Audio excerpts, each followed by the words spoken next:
Well, let me ask you, there's another block that's there that's on all 50 state ballots, so that's the Libertarian Party. Now, they recently had a chance to hear from Donald Trump. You might have heard that one got pretty nasty. I want you to respond to this.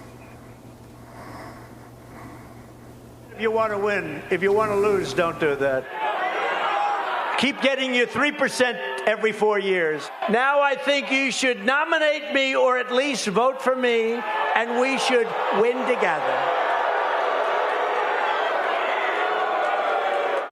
All right, it was a pretty nasty reception. I don't know how they react to you. I know there are many who are saying, well, it's an easy way for you to get in all 50 states, but you're not exactly the classic definition of a libertarian. So what do you do? Well, I spoke to libertarians the night before, and I got a standing ovation from them. You know, the libertarians, I'm very aligned with libertarians on several issues, on the war issues, anti-war, on the constitutional issues, on personal freedoms, those areas, and on free market capitalism. So on those areas, I'm aligned with libertarians. There's other issues like the abolition of Social Security and Medicare in which, you know, I differ from them.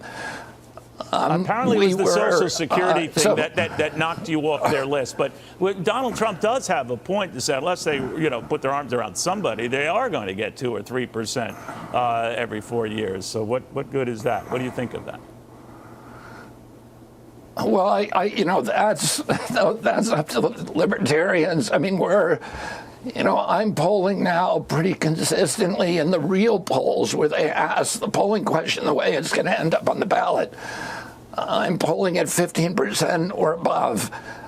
We're very happy where we are right now. I have 5 months and 4 days to persuade Americans that they should be voting out of hope and inspiration rather than out of fear. My favorability rating is better than either President Biden or President Trump.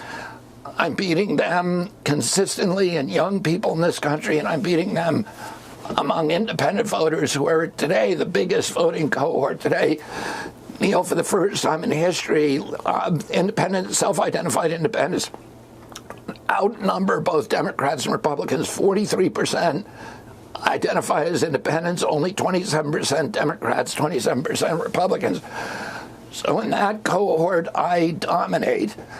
And, you know, our challenge is getting to the baby boomers. And, you know, at this point, the television networks won't let me on except for Fox. But the major networks will not let me on to do a live interview like you're doing right now. And I think that is the big obstacle to us, and if we can break down that barrier, we're pretty confident that we'll do well with the baby boomers as well.